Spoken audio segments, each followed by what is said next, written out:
सब्जियों का हरा भरा खेत है, बीच में बांस का शेल्टर है, उसके ऊपर सब्जियों की बेल लगी हुई है और सब उसके नीचे बैठकर खाना खा रहे हैं। अरे आज तो ये लहसुन और मिर्च की चटनी अलग ही स्वाद दे रही है। कुछ डाला था क्या बेटा इसमें? हाँ बाबा, रोज की तरह चटनी पीसते हुए मैंने आज इसमें थोड़ी प्याज भी डाल दी थी, तभी तो आज ये इतना अलग स्वाद दे रही है। वैसे मुझे तो ये घी का रायता सबसे बढ़िया लगा, पेट के लिए भी कितना ठंडा है। माँ आपको पता है वो मेरा दोस्त है ना नमन, उसके घर पर कल एसी आया है। हमारे घर पर एसी कब आएगा? अरे बेटा अभी इतनी गर्मी शुरू नहीं हुई है जो हम एसी लाए, और भला हम गांव वालों को एसी की क्या जरूरत है। ऊपर से तेरी बहन ने भी बढ़िया जुगाड़ कर रखा है।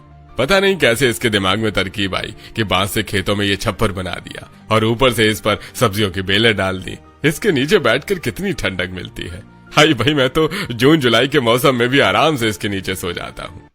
संगीता ने अपने पिता मनोज के खेतों में बांस का एक शेल्टर बना रखा था, जिसके ऊपर से ढेर सारी सब्जियों की बेलें जाती थी। चारों तरफ से बेलों से ढके होने के कारण इसके अंदर काफी ठंडक रहती थी और गर्मियों के मौसम में भी पूरा परिवार आराम से उसमें समय बिताता था। तो वहीं दूसरी तरफ शहर में, तारा बहू, आज भी दोपहर में तुमने खाना बाहर से मंगवा लिया? मम्मी जी, मेरा दोपहर में कुछ भी बनाने का मन नहीं करता। अब तो गर्मियाँ भी शुरू हो गई हैं, इसीलिए और मन नहीं करता। अभी तो ठीक से गर्मी शुरू भी नहीं हुई है और तुझे अभी से आलस चढ़ गया। जब जून का महीना आएगा तब तू क्या करेगी? एक बात तो है, मुझे तो लगता है इस बार तगड़ी गर्मी पड़ने वाली है। कॉलेज से बस स्टैंड जाते जाते मैं तो पसीने से भीग जाती हूँ। वो तो देखते हैं बेटा, दिन की तो सर्दी खत्म हो गई, रात की हल्की हल्की रह गई है। मैं चाहती हूँ ऐसा ही मौसम रहे, ना ज्यादा गर्मी ना ज्यादा ठंड। इसी तरह शाम हो जाती है, रात का वक्त होता है, सब खाना खा रहे होते हैं। तभी सुधीर, 2 दिन बाद मुझे अपनी गांव वाली जमीन का सौदा करने के लिए जाना है। ये राजेश तो वर्क ट्रिप पर जा रहा है, अगर तू फ्री है तो तू मेरे साथ चलना। 2-3 दिन का काम है। ठीक है पापा, वैसे भी मैंने कई महीनों से ऑफिस की छुट्टी नहीं ली है, 2-3 दिन की छुट्टी तो आराम से मिल ही जाएगी। 2 दिन गुजरते हैं और आज सुधीर और उमेश शहर से ट्रेन पकड़कर सीधा गांव पहुंच जाते हैं, जहां वो महेश नाम के आदमी से मिलते हैं। जहां महेश अब उन्हें सीधा मनोज के खेत में ले जाते हैं और अब सुधीर और उमेश खेत में बना हुआ बांस का और बेलों का ढका शेल्टर देखकर सुधीर और उमेश दोनों हैरान होते हैं।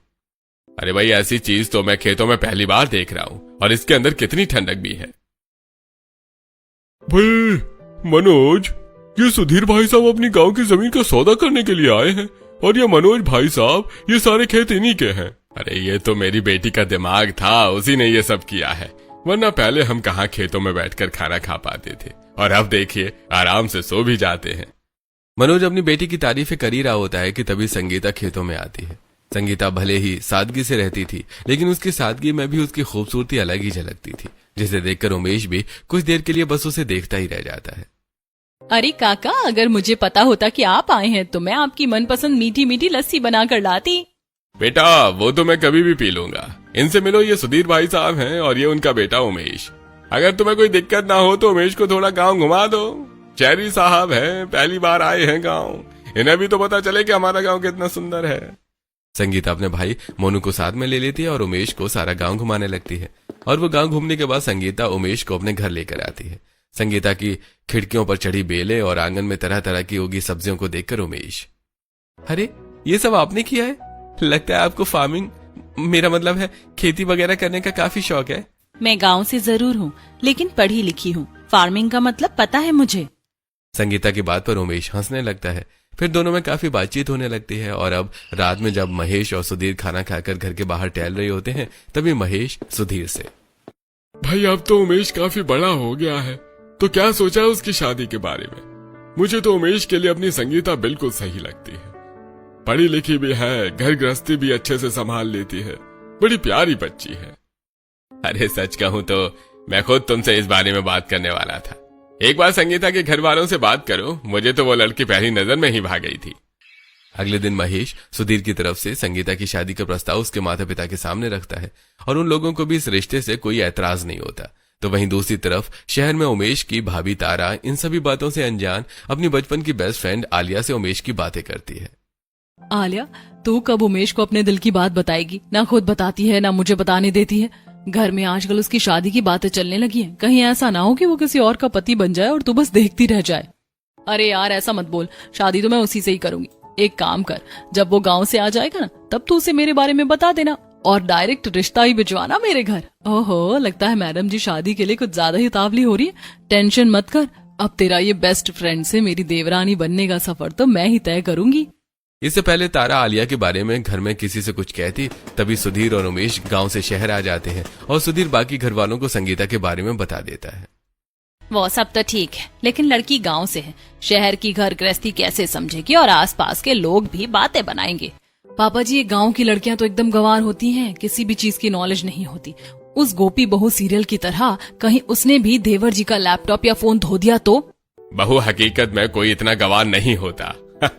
ये टीवी सीरियल देख देख कर तुम्हारा दिमाग खराब हो गया है। वो लड़की अच्छी खासी पढ़ी लिखी है और घर परिवार भी उनका अच्छा है। इतना कहकर सुधीर जब संगीता की फोटो सभी को दिखाता है तो नैना, कुछ भी बोलो भैया, आपने भाभी तो काफी अच्छी पसंद की है। देखो माँ कितनी सुंदर है ना। काफी समझदार भी है। अरे जब शादी मुझे करनी है तो बाहर वालों से क्या मतलब, हमें उसके साथ रहना है ना, कि ना कि उन लोगों को। घर वाले संगीता और उमेश के रिश्ते के लिए मान जाते हैं तो वहीं तारा मन ही मन काफी ज्यादा दुखी होती है। और जब ये सारी बात आलिया को पता चलती है तो वो तारा पर काफी गुस्सा करने लगती है। आलिया, मैं क्या करती, मैं कैसे किसी को तेरे बारे में बताती? सभी लोगों ने तो उस गांव की गवार को ही अपनी बहू मान लिया। मैं तुझे अपना बेस्ट फ्रेंड समझती थी, बहन से ज्यादा तुझे मैंने चाहा। तू जानती थी कि मैं उमेश को कितना पसंद करती हूँ, लेकिन फिर भी तूने कुछ नहीं किया। आज के बाद तेरी मेरी दोस्ती खत्म। आलिया तारा से हमेशा हमेशा के लिए अपनी दोस्ती खत्म कर देती है, जिससे तारा के मन में अब संगीता के लिए नफरत पैदा होने लगी है। इसी तरह अब कुछ दिन गुजरते हैं और जल्द ही मार्च के अंत तक सादगी भरे तरीके से शादी हो जाती है।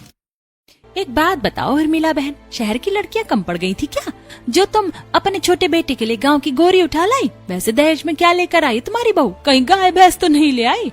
अरे गांव में तो लोग घोड़ा भी पालते हैं, क्या पता वो लेकर आ गई हो। मम्मी जी, आंटी जी की बात पर ध्यान दे, वैसे इनकी बात भी गलत नहीं है। अगर तुम लोगों की बातें हो गई हो तो मैं अपनी बहू का गृह प्रवेश करा लूं। किस मौके पर क्या बात की जाती है इतनी समझ नहीं है तुम्हें।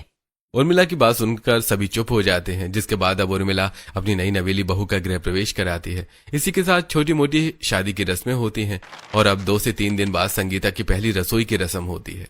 भाभी, इंडक्शन तो आपको चलाना आता नहीं होगा, तो आप गैस पर खाना बना लीजिए। वैसे गैस का इस्तेमाल तो आपको आता ही होगा ना, क्योंकि मैंने सुना है कि गांव में सब चूल्हे पर ही खाना बनाते हैं। हाँ नैना, ये बात तो सच है, लेकिन अब गांव में भी कई लोगों के घरों में गैस है। और रही बात इंडक्शन की, तो हाँ, वो मुझे इस्तेमाल करना नहीं आता, लेकिन अगर तुम सिखाओगी तो मैं वो भी सीख जाऊंगी। तुम सिखाओगी तो मैं भी सीख जाऊंगी। आई पड़ी, पता नहीं मेरे देवर को क्या पसंद आया इस गांव की लड़की में। कहीं इसने कोई ब्लैक मैजिक तो नहीं किया? पता लगाना पड़ेगा। तुम्हें जो भी अच्छा बनाना आता है ना, तुम अपने मन से बना लो, और कोई भी जरूरत पड़े तो अपनी जेठानी को आवाज दे देना। वैसे तो माँ जी सब बना लेती हूँ, लेकिन अगर कुछ समझ नहीं आया तो मैं भाभी को बुला लूंगी। संगीता की बात सुनकर तारा का मुंह और बन जाता है और अब संगीता सबके किचन से जाने के बाद अपनी शहरी ससुराल की रसोई में सबके लिए छोले पनीर, मलाई कोफ्ता, दही का रायता, चावल, कढ़ी और मीठे में फालूदा बनाती है। और अब जब सब संगीता की पहली रसोई का खाना खाते हैं तो भाऊ, मानना पड़ेगा। अरे मैं तो उसी दिन समझ गया था जब मैंने तुम्हारे हाथ का खाना गांव में खाया था। गांव के खाने का स्वाद ही अलग होता है। मुझे नहीं पता था कि तुम फालूदा भी बना लेती हो। मजा आ गया ठंडा फालूदा खाकर। उमेश, तेरी तो मौज है। देवरानी की पहली रसोई की रस्म में उसकी इतनी तारीफें सुनकर तारा का मुंह बनने में देर नहीं लगती। इसी तरह अब 2-4 दिन और गुजर जाते हैं। तारा घर की शॉपिंग के लिए बाहर जा रही होती है, तभी शारदा, सामान खरीदने जा रही हो ना, एक काम करो, अपने साथ संगीता को भी ले जाओ। इसी बहाने ये थोड़ा बहुत आसपास घूम लेगी। मम्मी जी, आपको पता है ना कि मुझे शॉपिंग वगैरह अकेले ही करना पसंद है। मैं किसी के साथ ठीक से सामान नहीं ले पाती। और नैना भी तो है घर में, आप उससे बोल दीजिए, वो ले जाएगी इसे बाहर। नैना अपनी सहेली के घर चली गई और तू घर का ही तो सामान लेने जा रही है, इसे भी ले जा, दोनों मिलकर सामान ले लेना। न चाहते हुए भी तारा को अपनी गांव वाली देवरानी के साथ शॉपिंग के लिए मॉल जाना पड़ता है। भाभी, ये मॉल तो काफी ज्यादा बड़ा है और यहाँ पर तो काफी सारी चीजें हैं। मुझे लगा सिर्फ राशन का ही सामान होगा। देखा, हो गई ना उतावली, आज से पहले गई थोड़ी ना होगी ऐसी जगह पर। अरे उनके गांव की तरह थोड़ी ना है हमारा शहर, क्यों ना इसे थोड़ा नीचा दिखाया जाए। वैसे संगीता, तुम तो ऐसी जगह पर पहले कभी नहीं आई होगी ना, सब कुछ तुम्हारे लिए नया है। तो प्लीज यहाँ की किसी भी चीज को हाथ मत लगाना, कहीं तुमने किसी चीज को खराब कर दिया तो बहुत नुकसान हो जाएगा। जब तक इन सामानों को हाथ नहीं लगाएंगे तो इन्हें लेंगे कैसे? और ऐसा नहीं है कि मैं पहले कभी ऐसी जगह पर नहीं आई, मेरी दूर की मौसी है, वो भी शहर में रहती है। मैं जब भी उनके घर आई थी तो उनके साथ मॉल जाया करती थी। वो इससे थोड़ा छोटा था लेकिन वो भी बढ़िया था। वहाँ पर भी काफी सारा सामान मिलता था। इसे देखकर तो लगता ही नहीं है कि गांव की है। कैसे इसे सब कुछ पता रहता है। जहां तारा संगीता को नीचे दिखाने की सोच रही थी, वहीं संगीता की बात सुनकर तारा का मुंह बन जाता है। अब वो लोग घर का सारा सामान लेकर घर आ जाते हैं। ऐसे कुछ दिन और गुजरते हैं और आज गली में सब्जी वाला आया होता है। आसपास की सभी औरतें सब्जी लेने के लिए नीचे आ जाती हैं। ये भिंडी किस भाव दी है और पालक? पालक 40 रुपए किलो और भिंडी 60 रुपए किलो। आप तो बिल्कुल लूट ही रहे। दिन पर दिन गर्मी के साथ साथ सब्जी की महंगाई भी बढ़ती जा रही है। सभी अब महंगी सब्जियां ही लेने लगते हैं कि तभी संगीता अपनी जेठानी के साथ बाहर सब्जी लेने आती है और जब वो उन सब्जियों को देखती है तो एक तो आप बासी सब्जी बेच रहे हो, वो भी इतनी महंगी। खेतों से तो आप आधे दामों में सब्जियां लेकर आते हो। ये सब बासी सब्जियां हैं लेकिन दिखने में तो ताजी लग रही हैं। ये सब काफी पुरानी सब्जियां हैं। गांव में हमारा सब्जी का ही काम है, इसीलिए मुझे इनकी अच्छे से परख है। क्यों भैया, क्यों चूना लगा रहे हो लोगों को? मैं कोई चूना नहीं लगा रहा हूँ। सालों से यहाँ सबको सब्जियां बेच रहा हूँ। अगर आप लोगों को फिर भी इनकी बातों पर यकीन है तो बता दीजिए, कल से नहीं आऊंगा सब्जियां लेकर। अरे भैया, आप तो गुस्सा हो गए। मेरी देवरानी तो मजाक कर रही थी। तुम्हारा दिमाग तो नहीं खराब हो गया? मार्च का महीना खत्म हो चुका है, धीरे धीरे गर्मी बढ़ रही है। इस सब्जी वाले की वजह से हमें सब्जी लेने के लिए दूर नहीं जाना पड़ता और तुम हो की। लेकिन भाभी, ये सच में बासी सब्जियां हैं। चुप करो तुम और अंदर चलो। तारा संगीता को डांटकर अंदर भेज देती है। संगीता अपनी जेठानी की इज्जत करते हुए उसे कुछ नहीं कहती। ऐसे कुछ समय गुजर जाता है और आज संगीता जब कपड़े सुखाने छत पर आती है तो अपनी ससुराल की बड़ी सी छत को देखकर, ससुराल की छत तो कितनी ज्यादा बड़ी है। शादी को इतना टाइम हो गया है और आज आ रही हूँ छत पर। इतनी बड़ी छत पर तो मैं तरह तरह की सब्जियां उगा सकती हूँ। संगीता इतना बोल ही रही होती है कि तभी उर्मिला छत पर आती है। संगीता बहू, अभी तक तूने कपड़े नहीं सुखाए और ये धूप में खड़ी खड़ी क्या कर रही है? चल जल्दी नीचे आ। माँ जी, आपकी छत तो कितनी ज्यादा बड़ी है। क्यों ना मैं यहाँ पर सब्जियों की खेती कर लूँ। घर पर ही ताजी सब्जियां उग जाएंगी। ये सब गांव वगैरह में अच्छा लगता है, शहर में नहीं। सोसाइटी में रहते हैं हम। आसपास के लोग देखेंगे तो मजाक बन जाएगा। कोई जरूरत नहीं है ये सब करने की। उर्मिला कुछ और कहती कि तभी वहां तारा आ जाती और सारी बातें सुनकर, आप एक गांव की बहू से क्या ही एक्सपेक्ट कर सकती हैं? गाय भैंस पालन नहीं हुआ ना, इसीलिए अब यहाँ खेती करना चाहती है। अपनी जेठानी की ऐसी बातें संगीता को काफी बुरी लगती हैं। रात के खाने में जब सुधीर तोरई की सब्जी देखता है तो, अरे बहू, परसों तुमने इतनी सारी सब्जी ली थी और आज तुमने ये तोरई की सब्जी बनाई है। जी, वो सारी सब्जियां खराब हो गई और आज सब्जी भी काफी महंगी थी तो बस तोरई ले ली थी। खराब तो होंगी ही ना, बासी सब्जियां जो थी। पापा जी, मैं सोच रही थी कि क्यों ना मैं छत पर थोड़ी बहुत खेती कर लूं। इससे हम कुछ सब्जियां तो घर में ही उगा लेंगे। मैंने समझाया था ना तुझे, आस पास के लोग देखेंगे तो बातें बनाएंगे। छत हमारी है, हम कुछ भी करें, लोगों से हमें क्या मतलब है। और इसी बहाने हमें घर पर ऑर्गेनिक सब्जियां तो मिल जाएंगी। बहू, तुम कर लेना छत पर खेती। और जो भी सामान चाहिए होगा वो तुम भाभी के साथ जाकर ले आना, उन्हें उसकी दुकान पता है। सभी की बात सुनकर तारा का बहुत बुरी तरह से मुंह बन जाता है। अब तारा अगले दिन संगीता को न चाहते हुए भी फार्मिंग की शॉपिंग के लिए दुकान पर ले जाती है। भाभी, ये सारे बीज, खाद और ये बाकी का सामान खेती करने में काम आएगा। ये कुछ ज्यादा ही दिमाग नहीं चाट रही है? अभी बताती हूँ इसे। तारा जानबूझकर संगीता को मार्केट में ही छोड़कर गायब हो जाती है और जब संगीता काफी देर तक तारा को नहीं मिलती, हे भगवान, ये तारा भाभी कहाँ चली गई? तारा के न मिलने पर संगीता काफी मुश्किल से ऑटो लेकर घर आती है। संगीता बहू, कहाँ रह गई थी तुम? तुम्हारा फोन भी नहीं लग रहा था। पता है हम सब कितना परेशान हो गए थे। संगीता, तुम कहाँ चली गई थी? मैंने भी तुम्हें बाजार में काफी ढूंढा लेकिन तुम नहीं मिली। तारा की चाल को संगीता पहचान जाती है लेकिन वो किसी से कुछ नहीं कहती। अगले दिन संगीता अच्छे से छत की धुलाई करती है। अब घर में रखी वेस्ट प्लास्टिक की बोतलें, स्टोर रूम में रखा पुराना टायर और कुछ पेंट के डिब्बे और ब्रश लेकर छत पर आ जाती है। अब वो उन प्लास्टिक की बोतलों को बीच में से काट कर उन्हें पेंट करने लगती है। छत पर आकर तारा ये सब देखती है। संगीता, तुमने कबाड़ का काम भी शुरू कर लिया क्या? कबाड़ का काम शुरू नहीं किया, आप बस देखती जाइए। संगीता उन प्लास्टिक की बोतलों और कंटेनरों को भी छत की दीवार पर अच्छे से फिट कर देती है। अब अगले दिन उन सभी डिब्बों और टायर के अंदर खाद मिट्टी डालकर उसमें बीज डालती है और आखिर में पानी डालने लगती है, जिसे देखकर पड़ोस की छत पर खड़ी कमलावती, ये तो क्या कर रही है? काफी देर से देख रही हूँ। वो मैं छत पर सब्जियां उगा रही थी। मैंने टमाटर, मिर्ची, धनिया, लौकी, तुरई, बैंगन और भी कई सारी सब्जियों के बीज डाले हैं। अब गमला 200 रुपए का एक था तो मैंने प्लास्टिक के डिब्बों का इस्तेमाल कर लिया। और देखिए ये टायर, इसमें मैंने धनिया और पुदीने के बीज डाले हैं। छत की सजावट भी बढ़ेगी और सब्जियां भी मिल जाएंगी। अरे ये उर्मिला की बहू तो सच में पूरी गंवार निकली। अब क्या हमारी सोसाइटी को भी अपने गाँव का खेत बनाकर मानेगी। आस पड़ोस की औरतें संगीता को देख देख कर तरह तरह की बातें करती हैं, लेकिन संगीता किसी की भी बातों पर ध्यान नहीं देती। ऐसे ही हफ्ता भर गुजर जाता है। और संगीता, तुम्हारी खेती का काम कैसा चल रहा है? हाँ भाभी, सब्जियाँ कब उगेंगी? मुझे घर की उगी हुई सब्जियाँ खानी है। मैं तो बहुत एक्साइटेड हूँ। 15 से 20 दिन हो जाते हैं और इन दिनों में अब धीरे धीरे संगीता के बोए हुए बीजों के अंदर से कलियां निकलनी शुरू होती हैं। पर्याप्त पानी और धूप की वजह से मेरा काम कितना आसान हो गया है। बस कुछ और हफ्तों में ढेर सारी सब्जियाँ होंगी मेरी छत पर। इसी तरह दिन गुजरने लगते हैं और बीतते दिनों के साथ साथ अब गर्मी भी पहले से काफी ज्यादा बढ़ चुकी थी। अरे भाभी, ये आप कैसे झाड़ू लगा रही है? मशीन का इस्तेमाल करके? इसे वैक्यूम क्लीनर कहते हैं। इतनी गर्मी में अब झुक कर झाड़ू लगाऊंगी तो पसीना तो आएगा ही ना, इसीलिए मैंने ये ऑर्डर कर लिया। वो तो ठीक है भाभी, लेकिन मेरे ख्याल से इंसान को कुछ काम अपने हाथ पैरों को इस्तेमाल करके ही करने चाहिए। इससे शरीर में फुर्ती आती है और पसीना निकलना तो अच्छी बात होती है। तुम्हारी जेठानी है ही बेवकूफ।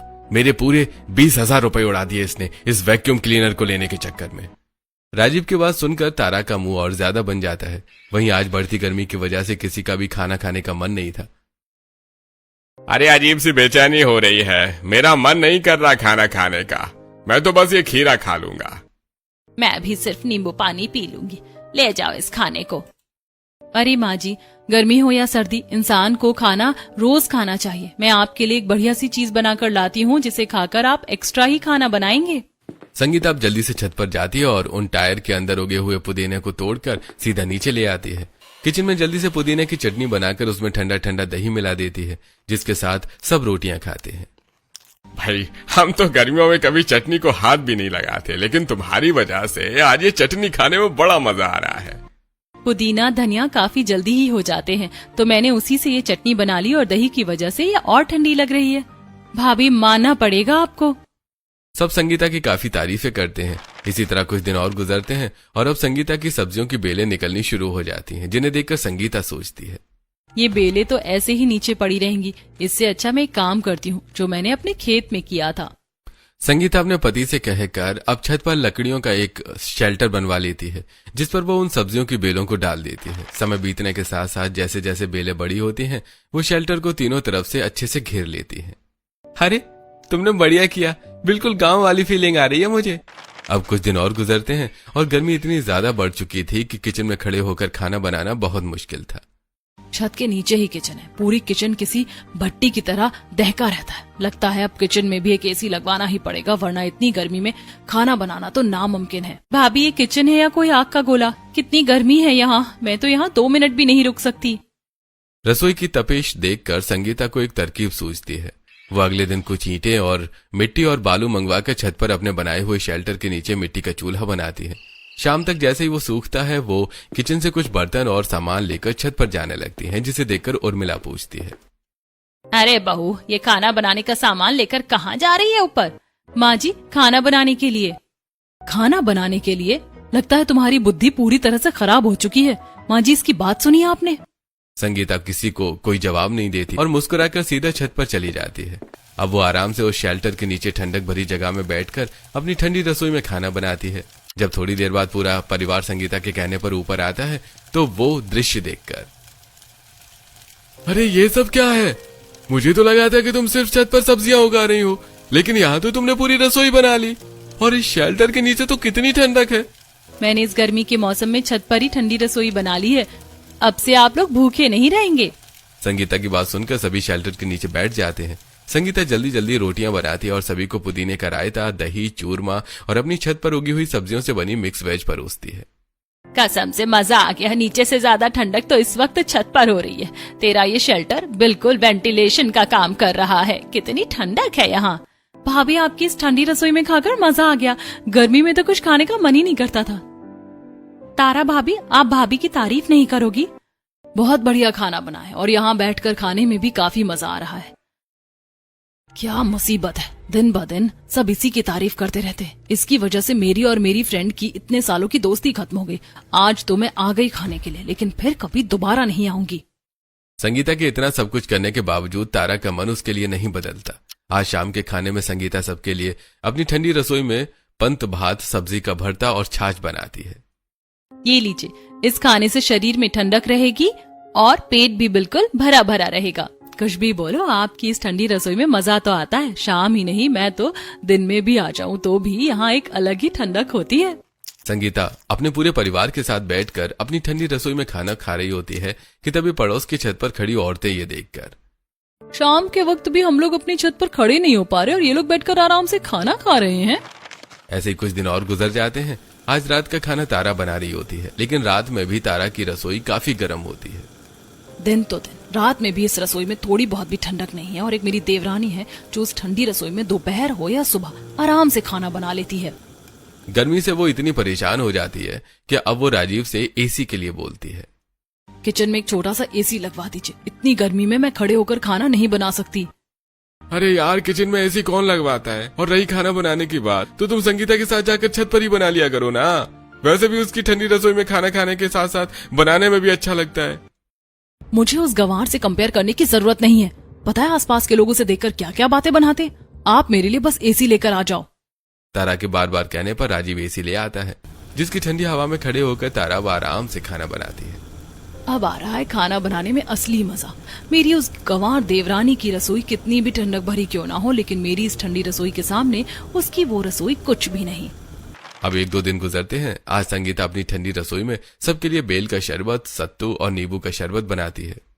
मैंने जो नींबू उगाए थे, देखिए कितने बड़े बड़े हैं। एक नींबू से 3 ग्लास शरबत बन गया। और पापा जी, आपके लिए मैंने खास तौर पर बेल का शरबत बनाया है, जो शरीर के लिए काफी अच्छा होता है। वैसे भाभी नहीं आई। जब से रसोई में एसी लगवाया है ना, तब से वो पूरा दिन कुछ न कुछ बनाकर वहीं खाती रहती है। छोड़ उसे। अपनी गांव वाली बहू की ठंडी रसोई में बैठकर ठंडा शरबत पीकर सभी काफी खुश होते हैं।